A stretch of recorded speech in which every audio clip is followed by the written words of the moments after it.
தக்காளி சட்னி. ஒரு பெரிய வெங்காயத்தை நறுக்கி வச்சுக்கோங்க. 3 தக்காளியை வெட்டி வச்சுக்கோங்க. கொத்தமல்லி அதையும் பொடி பொடியாக நறுக்கி வச்சுக்கோங்க. கடாயில் 3 டேபிள் ஸ்பூன் எண்ணெய் ஊற்றி அதில் 1/2 டேபிள் ஸ்பூன் உளுத்தம்பருப்பு, 1 டேபிள் ஸ்பூன் கடலைப்பருப்பு, 8 பல் பூண்டு, ஒரு 10 காஞ்ச மிளகா, கொஞ்சம் கருவேப்பிலை, வெங்காயம், தக்காளி, 1/2 கப் கொத்தமல்லி,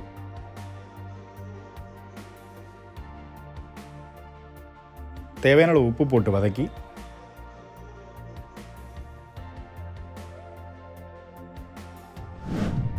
அந்த கலவை ஆறின பிறகு அதை மிக்சியில் போட்டு அரைச்சி எடுத்துக்கோங்க.